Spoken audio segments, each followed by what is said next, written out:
There you go. So we're recording from here. So welcome everyone to our monthly talk through our Living Paths Forum here on Zoom. So I'm Joanna Bardol. I will be your host again today. So this talk is being recorded, as I said. So if you could keep your mics off, because that just helps to keep the screen on Yiyang. Also, if you don't want to be on screen, keep your screens off as well. That would be great. Today's talk will be given by our resident yoga teacher, Yiyang here, who we have in. A lot of you have met Yiyang. She specializes in yoga therapy, meditation, yoga for like injuries and chronic pain too.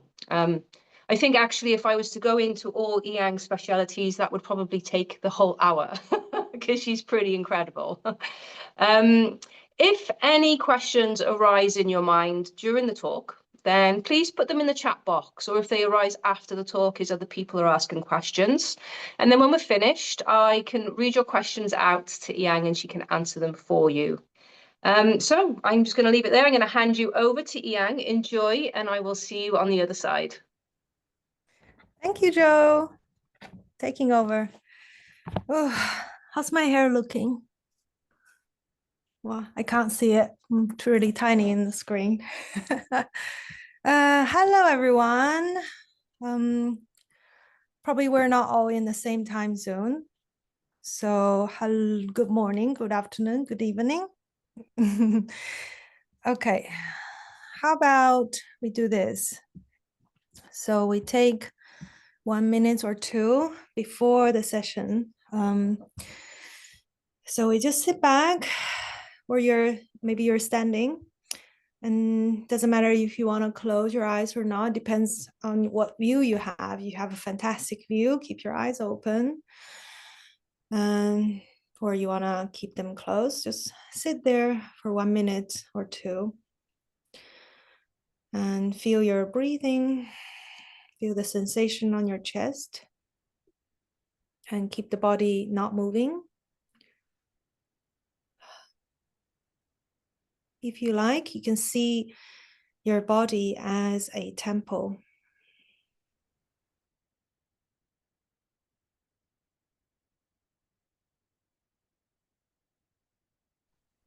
Bluetooth connected.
And then let's stay here for some time in this temple.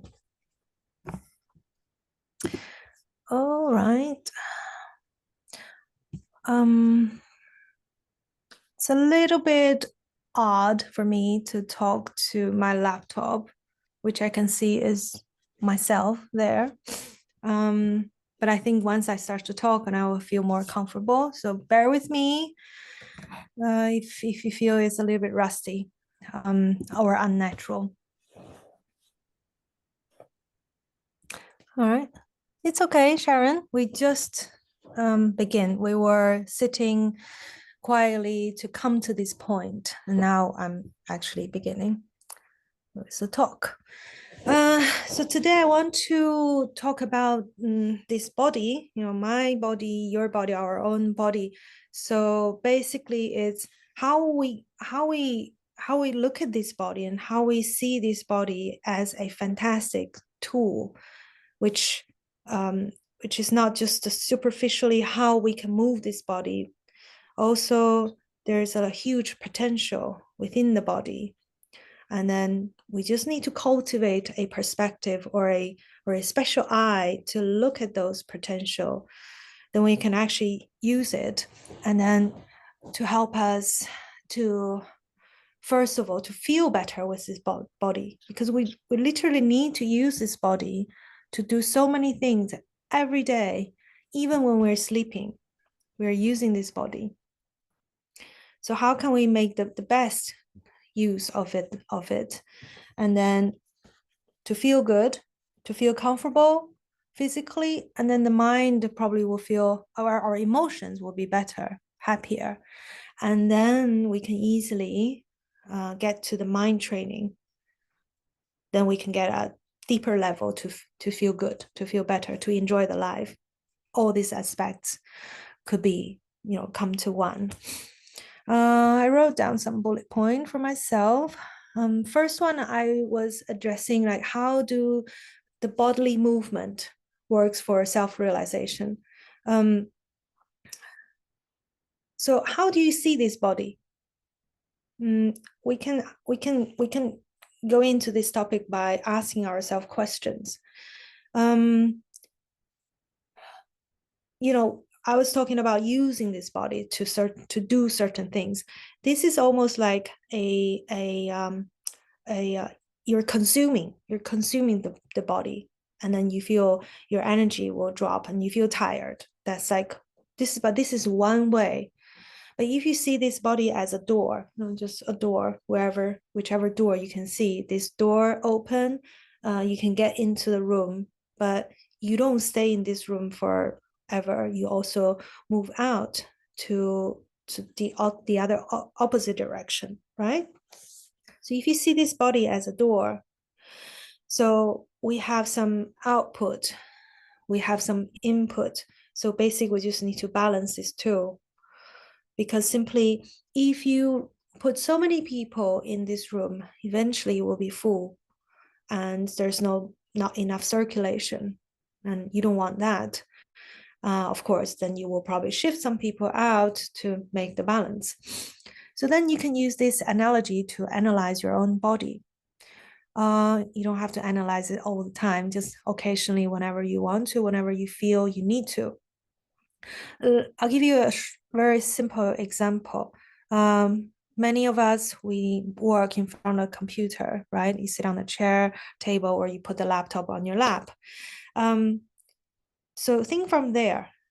If you've been working in this position, like you put your hands, arm in front of you, and you're facing this way for an hour, then you need to balance this hour. But I'm not talking about time-wise. If I say, you work on a 1 hour and then you exercise 1 hour, that's just not very ideal, right? It's based on the sensation, how you feel with the body. Look, if I work in this position, my arms are always in front of my body. But if you think my body is not only just the front, because I'm not like as thin as a paper. So I also have the back, the opposing side. I also have left and right. I have upper and lower part of the body. So they're three-dimensional. That's all, three-dimension. So if you think these arms are always in front of you, and then you've been neglecting the opposing side, then you simply just, you stretch your arms. We're not even stretching. I just put my arm behind me. Then you feel here differently than when you're in this position. I mean, you understand, you learn these things through your own experience. You can set an alarm like every 20 minutes or an hour to remind you. But personally, I don't really recommend that. If you have a reasonable thought, like what I said earlier, your physical sensation is the best reminder than the alarm, Because imagine in real situation, if you're really busy with a project in front of your computer, then the alarm runs after 20 minutes, but you're at that moment at a crucial time, you just don't want to move away from what you're doing. And you become really like agitated. It's like, no, not now. I'm working on it. Like, shut up. So right away, it's not only physical tightness. Right away, it come up to the mind level. You become anxious and agitated, and you're even probably there's a lot of negativities going on. So I would say, just avoid, leave that alarm thing. Trust yourself. Trust believe you have a certain power, superpower. You just don't know it. And now I'm talking about that we have that power just through the sensation. I'm sure you can feel that the tightness here. You feel your neck pain. We all have neck pain because simply we all do things in front of us. We don't do things that way. So we all have neck pain, just more or less. And then see that pain as a good thing. That pain is the alarm, is the natural alarm. It's not through technique, it's not through rigid 20 minutes or 30 minutes. That's too rigid. You don't find that rigidness in nature. So why are we creating that kind of thing? We're already quite stressful. We're already quite carrying, how do you call that? Wear and tear. We all experience that. Then why should we add more of that? It's just not natural. Yeah, so see your body as a door. If you notice something moving in, make an action. Notice. Observation is the first thing. You observe, then you will notice what's going on, how I feel. Has it been too many things coming in emotionally or physically? Think about that 3 dimension. My arm is always below the shoulder. That's how the arm designed. So I put my arms higher there for some time. You don't have to be like the devotee in India. So you take a vow and then you lift the arm for 40 years. No, occasionally, you feel good straight away with a nice deep inhale and exhalation. I'm sure you feel differently straight away. And this, I think it's a nice sensation compared to, working like this. And that nice sensation, it's another reminder. It's a positive reminder. Well, it's all positive. Even the pain is, if you cultivate that perspective, it can be positive. It's only you call it pain. I could just you could also just call it a sensation. Nothing, you don't label it good or bad. So use this bodily sensation to cultivate further nourishing actions to yourself, not in a rigid way, not like I need to, no matter what, I need to I need to do yoga for a full hour. You could do it, but make sure you're really in, mind, body, and breath, all in that 1 hour, not like moving the body, but thinking about your work still. That's just, it's not full, and you're wasting some of your energy and your time.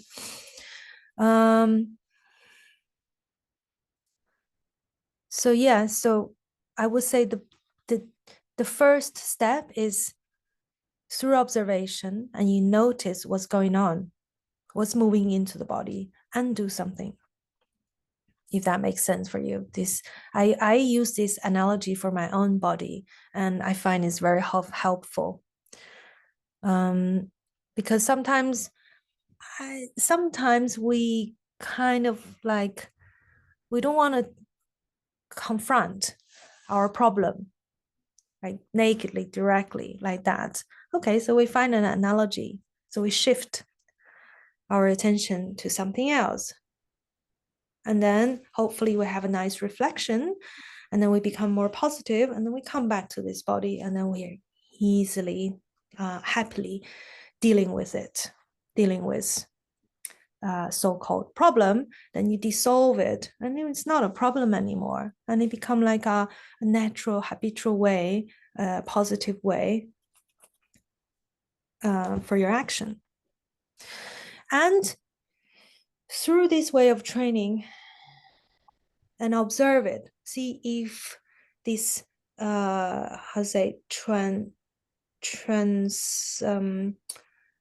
would it be transformative from the body to the mind. If you don't feel it, don't worry about it for now, and just look at your body. Do you see a whole package? Do you see that my body and my breath and my emotions, my mind, my psychic body, it's a whole package. All these things together, it's this very body. You can't separate the mind from the body. You can't separate the body from the mind. They are connected. But the only difference is if you notice this or not. Sometimes you might argue saying, no, I don't think they're connected. Yeah, I think probably you just didn't realize it. But through some practice, through your own sensation, I don't want to tell you that, yes, it's definitely connected. Just listen to me. And then that's not really working, I think. We're all adults. You're not a kid. I don't need to be preaching to you. But through your own movement, you take, let's say, take a simple way. Yeah, you can use the same analogy like I said earlier. The arms are in front of you. If you stretch them behind you, how do you feel here? That feeling is a transformative process. What about you relax your shoulders and relax your back, lean back, and you take a deeper, longer breath? Do you feel differently? Yeah, the answer is for yourself. So if you do feel differently, I'm sure it's not only just a effort you create through your lungs and heart and rib cage and the muscles around, mainly here, but it will create like a wave, like energy. You can't really see them, but you feel it. Look at our bodies, how the body design here, lungs and heart, and then the neck, and then the head. But here you're producing the energy. You create the energy, and through circulation, it goes everywhere. But this statement is so ideal. It's in theory, but what is in real scenario? Look, if I sit on the side, if I've been working like this, and then my neck is tilting forward, my head, it's absolutely hanging outside my body. Now, even I try to breathe deep, but imagine the energy travel up against gravity, how difficult it is compared to if I sit straighter, chest right underneath the neck right underneath the head. I look like a chimney. And now I create energy through breathing, and it's just slightly easier, or much more easier, for the energy to travel through the neck to the head, and my head feeling like clearer. Because if you still don't feel it, how about coming out of the body and watch, outside? Do you see a curved shape chimney in real life? They're always straight, right? Because they want to let the function work the best, which means it's saving energy. You don't want to make a lot of effort for creating the energy in the chest region, but only maybe 20 or 30% came up to the head, not full. You made a lot of effort, but then you waste a lot as well. It's not only just waist. If your neck in this position and you try to breathe deeper, then the energy will hit this curve and stuck there. Like good energy transform into bad energy. It's just frustrating. But it's okay. Probably you didn't see this. You didn't see this process like that. So don't be frustrated too much. We start from now. We correct. We try to work on this posture. Gradually, things will get better.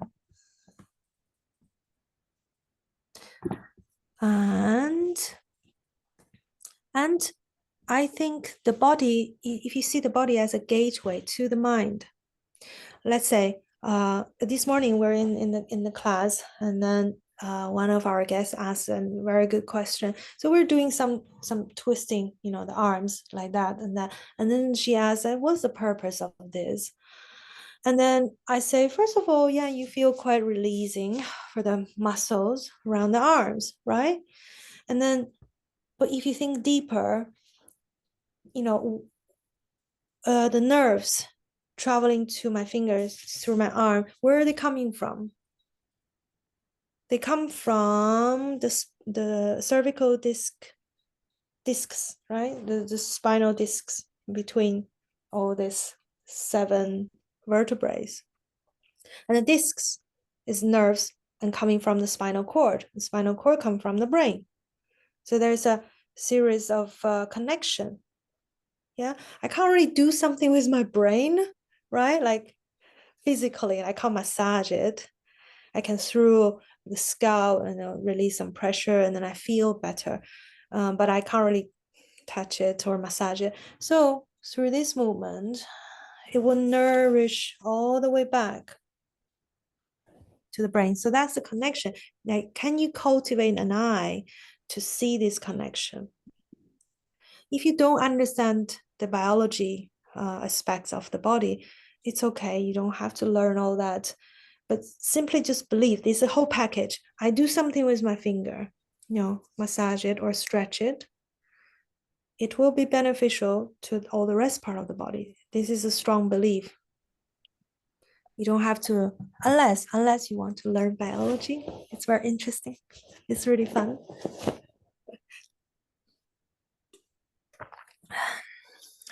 Yeah.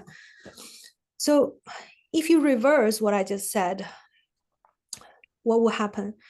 I think some people value too much the meditation practice. It's not a bad thing, but it's really, you have to see this individual, if it's suitable for this person to get to this approach or not.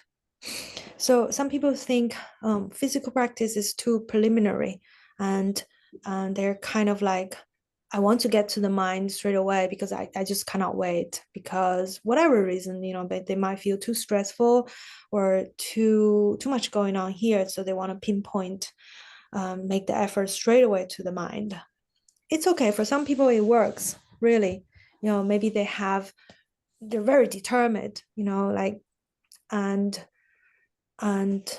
they might be very harsh to themselves. They just can do it. But if you're not in that case, you find that so torturing, like I tried, I just couldn't calm this mind, and it's always feeling very stressful, anxious, all of that.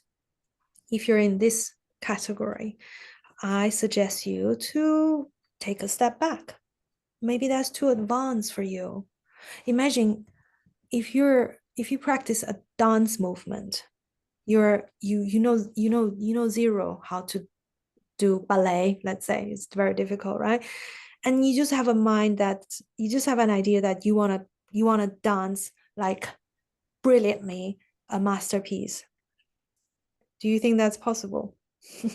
Straight away, like, I can dance like that. If you think that's not possible, of course you will take a lot of step back and do the basic movement trainings every day, foundations, right?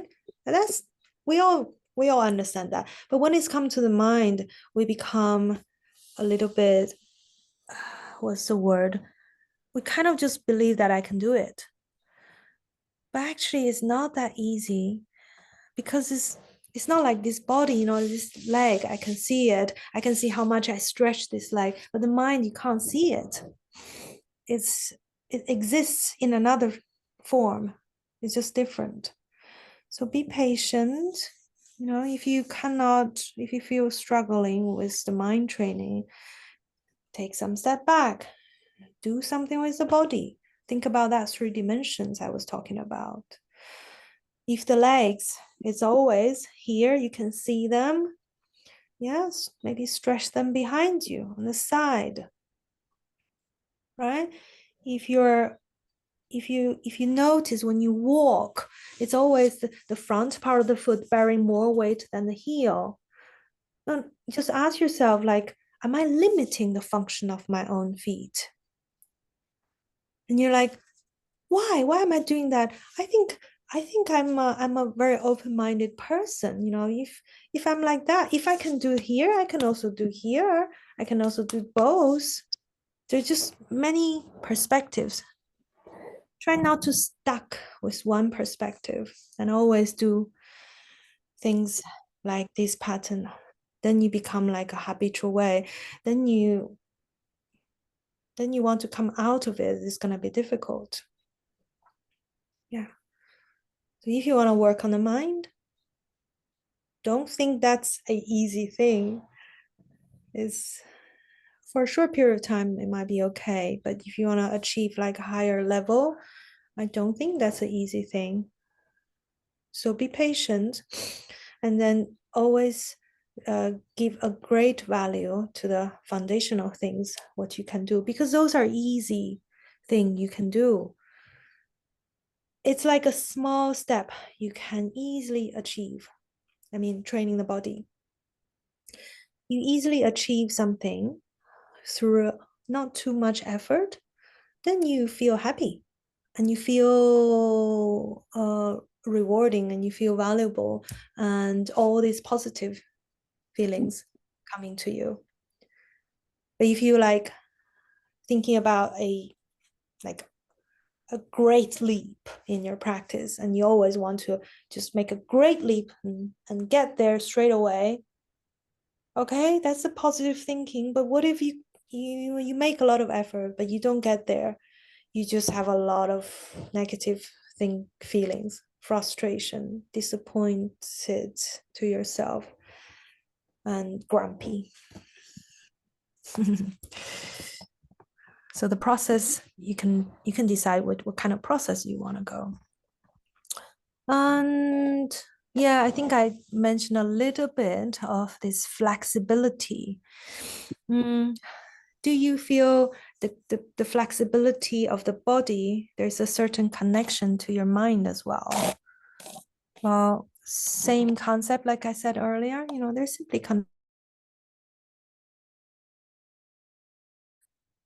instance, well, I'll give which example?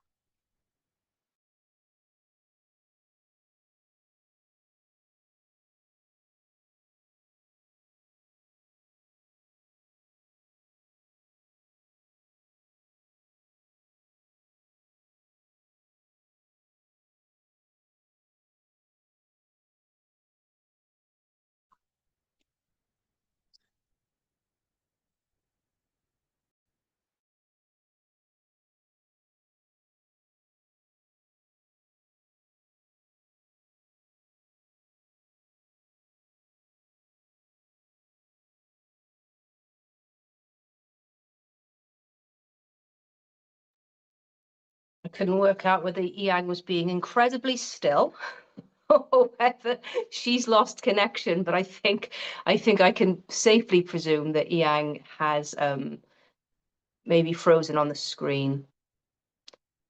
And she's also no longer here on the thread. I'm disconnected. Hey, you're back in. Hello, Yiyang. What happened? Is it the internet but it's full bar now? It's okay. You're back in. That's fine. You're only gone for a minute. Okay, I'm gone for a minute. Where did I go? It's good to have you back. Okay, so yeah, I was saying just this. I use this simple movement to. I hope when everyone doing simple move, especially in simple movement, not anything complex. When you do complex movement, you probably don't have the mind space to think otherwise. So use this simple movement and to ask yourself, is there a other approach? Just swap something small, something very easy. Just like, okay, I can also breathe out when I do this. I can also breathe in when I do this. Your sensations are different. Then you cultivate multiple possibilities. And through that way of thinking, you create flexible mind. You cultivate more perspective because when we have just one perspective towards something, we kind of feel like we're stuck here, and that's not a nice feeling. And then you will experience this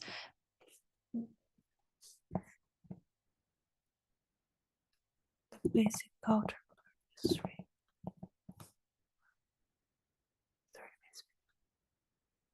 Okay, thank you, Ishara. Is it because of my version? Anyway, we're back here now. So let's be aware, maybe after another 30 minutes, I'll be cut off again and log in again. Yeah, so then we become more open-minded. How nice. Yeah, because we're not stuck ourselves into just one perspective. And then when we're more open-minded, we experience more happiness. Is that so? Is that the logic? That's my logic. And then we realize, oh, I am okay. I'm okay like this. I'm okay like that. So through the bodily flexibility, hopefully we'll get to the mind and we'll be more open-minded. So that's what I see the physical body, the connection between the physical body and our mind. And then hopefully you will be you will have less struggles in your mind training, or say meditation. More enjoyable, because don't forget this. The jhanic meditation in early Buddhism. So that's what the greatest realization from the historical Buddha. So what I said about this, flexibility of the physical body is a connection to the flexible, open-minded way of processing things through our mind. Is not coming out of nowhere. I realized that through the story from the historical Buddha. So he was in the forest with those Shravakas and doing their ascetics. Shravakas, ascetics means ascetics. They're doing the just meditation and fasting in the forest. They renounce from the society.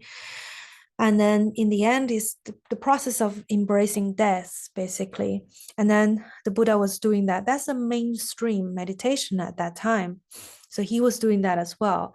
But in the end, and what I mean is he almost getting closer to death. That's why you in some museum you can see the famous statue, the Buddha have like the eye sacking, is that the word? Like there's no muscle anymore, a rib cage, and then the belly is completely concaving because he's been fasting and almost dead. So at that moment, he recalled a memory he had when he was very young. And he was in the summer, he was sitting under what is that tree? Apple tree or mango tree, I think. And then he just had a happiness rising up. And that happiness was almost unconditioned. So he didn't, not because of anything, make him happy. Just having that, maybe the nature, he had the connection with nature, a realization just rise up. So that's the joy and happiness he had. And he was asking himself, like, why am I not having that when I meditate in the forest with those Shravakas?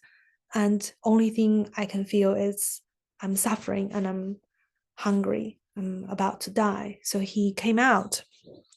He started to learn through different teachers, Brahmanical teachers, and he learned nothingness and then there's another thing is really complex. It's non-duality, something like that.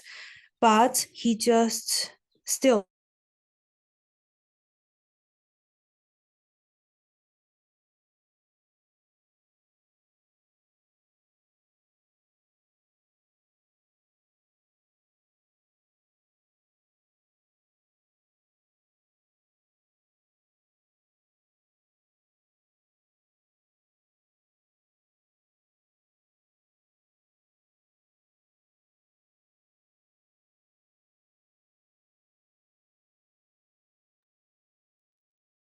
Well, we can't complain. This is the first time since we've started the talks that we've had any problems with our technology.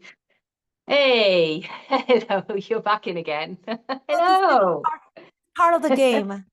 Isn't it Yeah, fun? you're keeping us on our toes today, Yiyang. I'll scoot back Yeah, out. I'm being annoying. Bear with me. Yeah, so anyway, so he just started, he kept seeking the how to integrate happiness and joy within the practice. So that's what I was talking about. I mean, I use this story, I reflect from the story to just make sure that your practice is full of joy and happiness. Yeah, and then next, I think I already talked a little bit about the nature. I will cover this part a little quicker, then we can jump to the power of rest and sleep. So this is since last year I moved here in Kings Gable and Plantation Villa, and the nature helped me a great deal to realize many things. I just watch this path, from Plantation Villa and looking at Horwithy Church, that path. So I saw the spring, the summer, the autumn and winter. And we have that tree right in front. And the tree, the color is changing throughout the season, especially in autumn, and it's become all yellow and the leaves are falling. We didn't clean, we didn't brush the falling leaves away. We just let them be. And then the transformative process is there all the time without any condition. Well, that's not true. The only condition is nature and season changing itself. There is no other this well, we don't come over to disturb the nature at all. And I just observe that natural process. So that made me realize, look, like a tree, it doesn't need so much condition. It just need sun and water, even like not we're watering the tree, it's just rain. It need bare condition. There is bare condition. But look at us, how much we need. We need so many things. I need this so I can feel this. I want to be like this, but before that, I need something as a support, as a foundation, so we're so all conditioned. We're a bit too much compared to the tree. But I'm not saying that, oh, let's all be a tree. That's not possible. That's just too black and white. But through that observation, I learned that can just ask myself, can I be okay with having a little bit less? When I think like, oh, I need, oh, just slow down and then ask yourself, would I be okay with a little bit less of that? So that's a training process. Gradually, you start to change the way of your perspective towards those things you desire, or you greed, or you crave to. I mean, you probably don't see those things as a desire anymore, or as a strong desire anymore. Then of course naturally you wouldn't crave or push yourself to try to get more of them. Because if you force yourself, like, no, I need to stay away from sugar stuff, and you're forcing yourself, but deep down you know that you want it, that's not natural. And then you create some negative energy. It's just too much force. It's not natural, not like what I observed in nature here. But make a small step, changing, being okay with having less. And this process is through meditation practice. Because when you sit back and not moving like this, doesn't matter which position, I can be in this king position. You don't have to be like that or this king position, because I feel comfortable here. So I can be still. I can be still in stillness for 10 minutes. If I'm being like sit upright, probably just 1 minute. And it's just not long enough. So through this sit back and relax position for some time, you're gradually creating the transformative journey for yourself. And this is related to what I wanted to say next, the power of rest and sleep. Oh, sorry. Before that, I just want to explain the title I made for this talk. I was using the word of re-sacralization. So we know the sacred thing, like nature, universe, nature including everything, mountain, river, all of that, stars, the planet, Earth. So how do you see yourself? Is there any connection to those things? So do you see yourself as you're representing those things, just in a different form? If you see this way, probably you also feel the connection between you and great nature. And this will cultivate a strong belief that I believe that I have potentials. I'm just a micro version of the macro nature and universe. I think that's a strong statement, which means I have certain belief. Maybe I haven't seen my potential yet, but I do believe that I have. For instance, when you're resting and sleeping, what's happening there? You're not trying to create a project. You're not trying to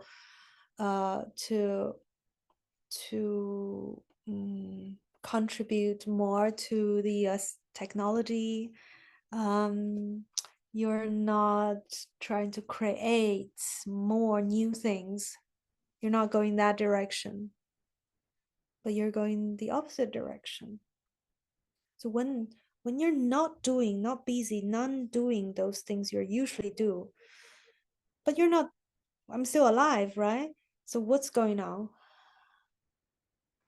Everything is balanced. If this part is getting less, for sure there's another force rising up. I would say the other force, which is our innate power.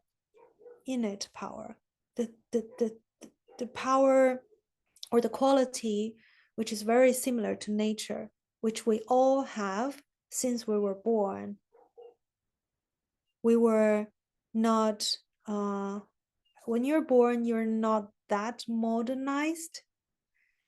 You're more similar to something pure, just like, I didn't even plant the tree. It just through the wind, and then the tree seed fall somewhere and it meets the earth and nourishment, and it start to grow. So that's the innate power I'm trying to resonate. But what happened then? Because we grow, we're too busy to grow. and then we neglect those innate power. But it doesn't mean that we don't have those power anymore. It's still restoring somewhere there. Yeah. I would think that power as a very quiet and still reservoir hidden somewhere among the mountains. Yeah. And then maybe there's a little bit of earthquake, and then the reservoirs start to move, and then active in all dimensions, through the body, through the mind, through your breathing. So during the day we're too busy to achieve something, so we neglect the innate power. But luckily, when we're sleeping, we're resting, it just manifests up by itself. And it only depends you pay attention or not. If you don't pay attention, it's okay. You will have a next day, next night sleep, or next. Yeah. And if you pay attention to it, you're almost like, there's something there, and you never give it too much value to it. But why don't we? Yeah, it's something naturally prepared for us, but we don't value it too much. We just keep seeking externally. We're seeking something, oh, it's too far away, but the closest is this.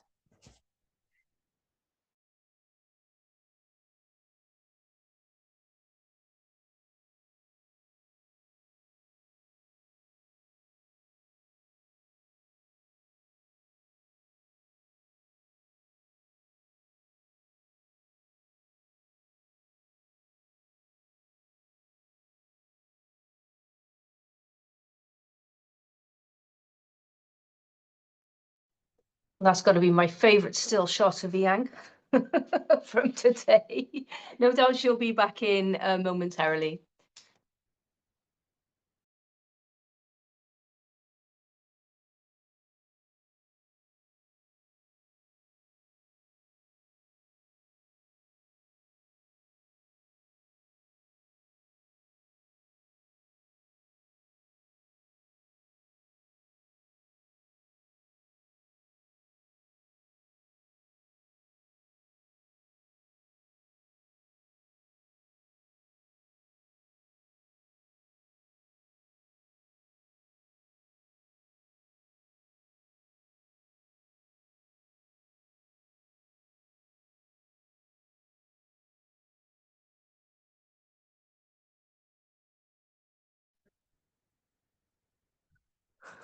Ah,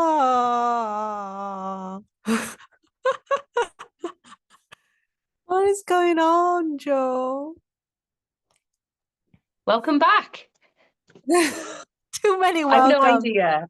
No idea. There's obviously something going on with the internet up in Ruxton Farm What today, about but it's all good. Hmm? What about last time when Dr. Deepti did it? Was it No, like we've this? not. This is the first time the internet's chucked any of our speakers out. Okay. Okay, But it's then all it's my good. karma. It's It's it's a my lesson in karma. patience. Yeah, Yes. my I'm gonna karma. Now skip. you're not any of yours. I'm gonna skip out, okay? I'll speak to you later. Yeah, I'll just finishing really soon. I just have the last little bit about sleeping. So I was saying, if you look at nature itself never rushed themselves. You see the four season. Well, now the weather is the climate is a little bit unpredictable, or not really regular, but still, it doesn't rush. We still have 365 or 366 days per year. So if you think you're part of nature, maybe we should be synchronizing with it rather than rushing ourselves. We might create problem if you rush. Yeah. So just watch watch nature and then see if it reflects something, and then trust yourself. Like you restore a huge amount of power when you rest and sleep. And that's where actually we get the energy from for that daily activity. Does that make sense? Yeah. So the last question I put it here is, can nature hurry up itself? All right. So shall we open to questions now, Joe? Yeah, great idea. Has anyone got any questions they'd like to ask Yiyang about yoga, about meditation, about the body, about injuries, about how they can work around injuries, about Buddhism, Buddhist philosophy, or anything like that? Just drop it into the chat box. I'm monitoring the chat box for Yiyang at the moment, and I can read your questions out to her, and she can answer them for you.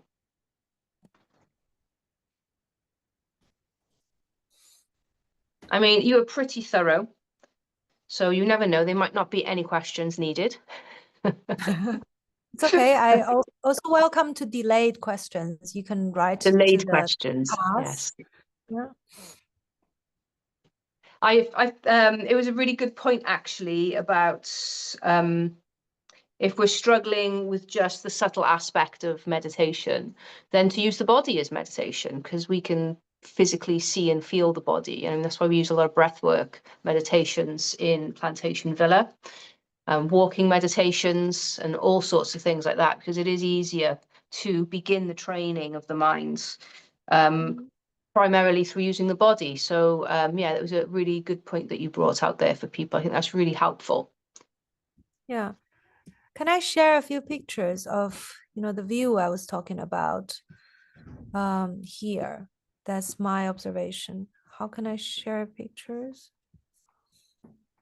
We've got a Yeah. few questions that popped in first, Yang. Do you mind if I Okay, read them good. out? Sure.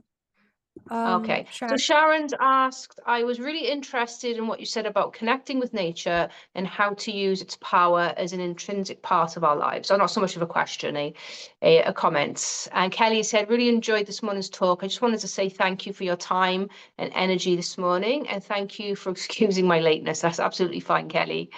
It's nice to have you with us. You're not late at all. As they say, wizards are never late, Kelly. They arrive exactly when they're supposed to. I don't You're know not how late. to share photos into the space. I think you might need to be I a think host just to drag. screen share. Let me see. If I just drag here. No. Or send. No. Nope. Just give me a moment, one last try. I Okay. think I can try to do this.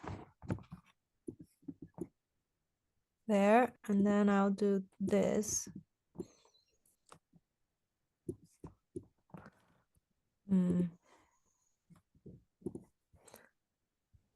We've had a Right. question come in from Okay. Johanna. Let me know when you're ready to receive it, Yang. Yeah, I can see Yeah, that. good. Let's go back to the Jo question. Johanna has asked, I often struggle to continue the things I start, i.e. morning yoga sessions. If I don't do it, I get disappointed of myself and then I don't start over again.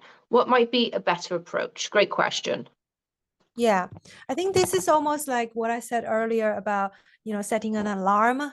Like every 20 minutes, you stop from what you're doing and then you do it. But sometimes, things are a bit unpredictable and then even the alarm runs and we don't want to do it. So let me think a gentle approach. My morning yoga session. Sometimes our body, I mean, it's good to have a routine. For instance, like, you come to our retreat here, we have a routine. So it's kind of like, okay, like in school, we we help you to build a structure. If that works for you, then perfect, good. It's like a inspiration. You follow that as much as you can. Even when you go back to your home, you maybe adjust a little bit of the routine. But if you find that difficult, then I would say go with your instinct or intuition. Go with how you feel. This body, like I said earlier, like a door. You observe it. The sensation of pain, it's a good reminder. You missed the morning yoga session. You started to do, let's say you started to work on your laptop immediately. I think after 30 minutes and you start to have neck pain, and that is a strong alarm. And then take it as a positive alarm, not something negative. Don't try not to be like, oh, I have neck pain again. That's so annoying. No, take it as a reminder. Just like somebody pointing, hey, like do something for your neck. That's a natural alarm from your own body. See how smart, how intelligent the body is. The body is sending you signals and telling you like, knock, knock, knock, you have pain. So why you have the pain? Oh, because I've been working here like that. I don't have to get out of my workstation. I just simply, relax the shoulders down and then stretch. Look, I've been working like this, so there's 90-degree. So the muscle here all tight, and inside the muscle you have the nerves coming through the spinal discs here. So that's why you have neck pain.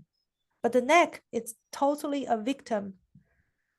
And the problem is not created by the neck, or partially because the not so good posture, right? But mainly also here, the muscles, you simply extend the elbow and rest, find a support to rest this arm and give a little bit of twist, because this is a natural massage or rolling the shoulders like that. You don't have to leave your workstation. Yeah, your morning yoga session, simply you break it into so many little sessions, with each one probably just 2 or 5 minutes. But gradually, because you've been feeling like, oh, so good with this 2 minutes, and that's become like a positive drive for you to be willingly to do more of movement. And then your mind will be clear. When you come back to your work, you'll be more productive. So the dynamic has would be shifted. You think you work less in terms of time, but you're more efficient and productive because your body feeling comfortable, your mind is more clear, and there's more space for creativity coming up, and you finish your work beautifully. Would that be helpful? That's great, Yang. So basically what you were saying there, instead of, like, for some of us, like for Pitta doshas, we like discipline. But if you're Vata or Kapha dosha, it's just a little bit more of a struggle to Yeah. stick to discipline. So instead, let the body tell you when to do Yeah. some movements and to keep it mindful. And maybe when you're Yeah. out walking, because yoga isn't just sat on the mat, right? There's this Oh, there's this thing that yoga is just sat on your mat, and that's not true. We sit on the mat to teach us what yoga is, but then we're supposed to take it out into our lives. So you can be doing yoga as you walk. You can be doing yoga as you're washing the dishes. Feel yeah. the dishes. Yeah. Feel the And sensations that the body's experiencing whilst washing the dishes, and now we're practicing yoga. So yeah. yes, it's a very good point for those who struggle to be really like constricted. I suppose discipline can feel very restricted to some people, yeah, very restrictive. So then be more free with it. Yes, Mhm. great answer. Thank you, Yiyang. We've Yeah. got another question off Sharon. I liked what you said about learning to live with with less. Living with yes is good too. I've been thinking about the phrase letting go of all that does not serve you. Is that the kind of thing you were talking about? It is, but in different level, I think, in different intensity. Because letting go of all that does not serve you. It sounds very ideal, but what about in real life scenario? Do you think it's possible? It is possible, but ideally, but is it possible for day-to-day life activities?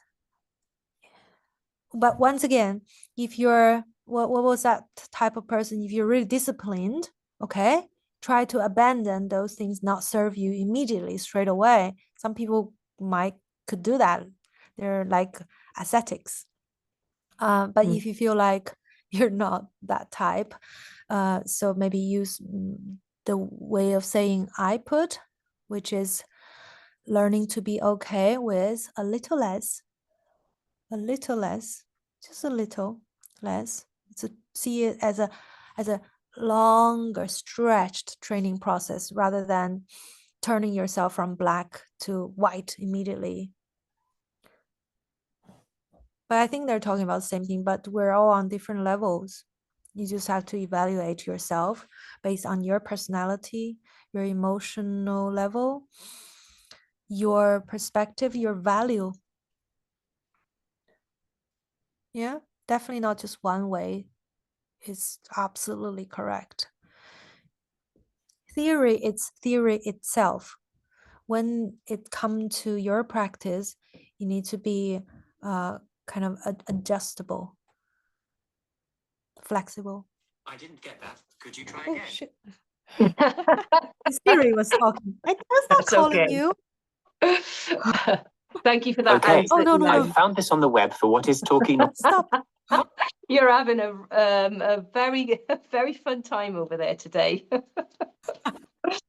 This is what we're talking about, being flexible, right? Life just doesn't flow Yeah. smoothly all the time. So No. where can we meet all of that stuff with joy? Yeah. It's funny. Yeah. We have another question. It's quite long, so please bear with Okay. me reading it out because it's in parts on my screen. It says, thank you. This is off Ellen. Thank you for your talk today. I love practicing yoga and flow practice and find meditation definitely is best after practice. Noticing the energy in my body, the tingling feeling, and getting deeper into meditation. Do you have any tips for balance during yoga practice? Wait a minute, I've just lost my page. Do you have any tips for balance during yoga practice and focusing on a non-moving object? But any way we can get deeper into meditation during practice while keeping the balance. Also, I find practice most effective in the morning to start our day and notice how different I feel during the day. Then stretching before bed, releasing tension of the day makes for a better sleep. Do you know any really useful poses to assist with sleep? I find the plow helps, but wanted to ask if putting the blood flow into the head is beneficial to sleep. Sorry for the long comment and question. Hope it makes sense. Thank you, Ellen.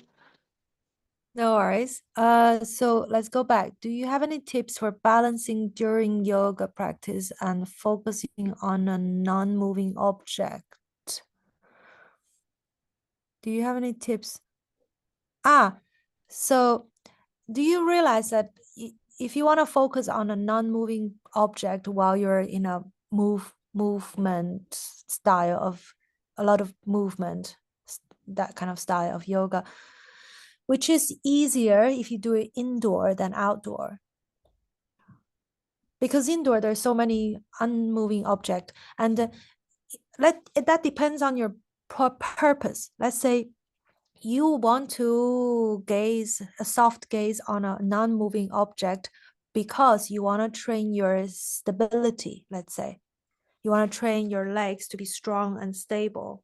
If that's your purpose, then the easiest thing to focus is the floor, the yoga mat, or whatever in front of you, the floor, because it's not moving, right? And then, but if you want to challenge the stability of your legs and feet through movement, then try like, if you're indoor, then try to look somewhere further throughout the window. If you're outdoor, then focus on the moving leaves. Basically, you can focus on whatever, something natural, something positive. depends on your mood. Am I answering your first question? Am I talking to a direction that you're wishing to hear? And then new message. Let me just, that's Alan. Thank you. That's perfect. Yay. And then the second question you're talking, and also I find practice most, sorry, I have to read. English is not my first language, so I have to find practice most effective in the morning to start out the day. Notice how difficult I feel during the day. Find it's easy in the morning. Good. Carry on. And then think about like, that's something resonate with you. See it as level 1. And then what is difficult with you is practicing yoga during the day. Take that as a level 2. That's something you're going to move towards. Because ideally, like what Joe earlier said, more yoga is not only about, you spend the time on the mat. Eventually, yes, you become like a yogi. But since we're not, we have other things to engage to during the day, every day. So try to merge yoga into so many little moments. Imagine if during the day you find it's difficult, maybe that's the moment you need to stretch or some yoga the most. That's something level 2 or 3 you should probably work towards. Do you know any really useful poses to help? Sleep. Forehead center point. Plow poses, it's okay, but it depends on the body constitution, I think. For some people, they feel excited after that pose. Some people, they feel nice. Yeah, because stretching here, it's a nice release because we all have stagnation at the end of the neck, but the plow pose will open up this part. You might feel like something open up through this chimney, some dust stuck here, and then you brush it, which is good. It's not only depends on the body constitution, it's also depends on your day, your emotional level, but I find something quite universal is the forehead center point. So what I do is when you lie down, imagine I'm lying down now, so that my pillow is here, and I put my arm like that, and I place maybe this bone or that one, and then gently rub around the forehead center point, just there, without pushing my arm to that point. I'm just using the arm's weight, landing here, and then gently circling. That helped me to, just a sense of like, ooh, switching off myself, just coming up. Even during the day, your purpose is not to sleep, but a lot of computer work, you feel pressure of your head. Just lean back, rub a few rounds with breathing. And then when I open my eyes, I feel more refreshed. Then I can continue what I was doing. So different purpose. I don't believe there's like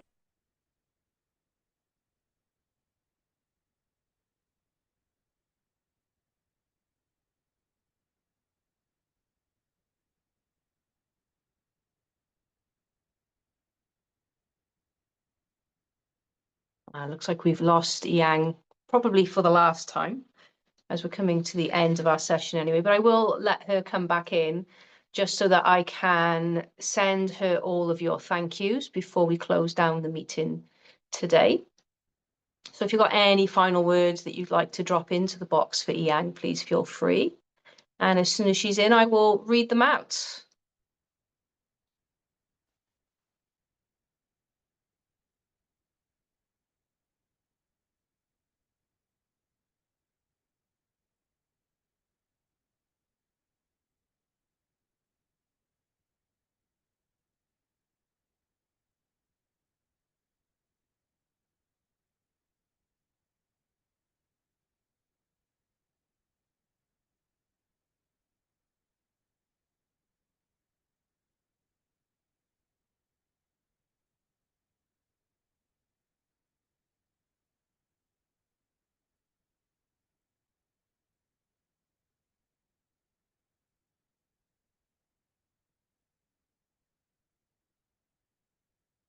Oh, it looks like she's having more trouble.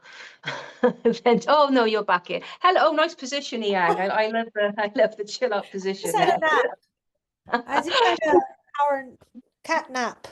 That's fabulous. So we've got quite a few thank yous have come in for you, Yiyang. We've got Sharon says, thank you. I really like that.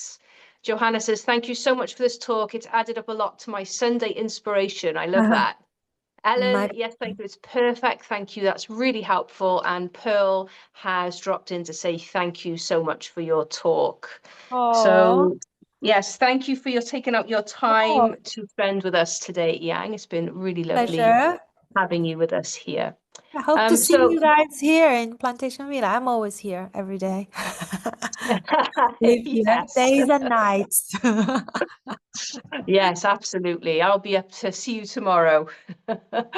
So yes, great. yes, I will be up tomorrow. So thank you, everyone. Thank you so much for being with us today, especially as this bank holiday weekend. I know it's, you know, taking a time out of your restful schedule to spend with us, which we really, really appreciate. We will have our next talk in around a month's time, and I will drop all the information into you then.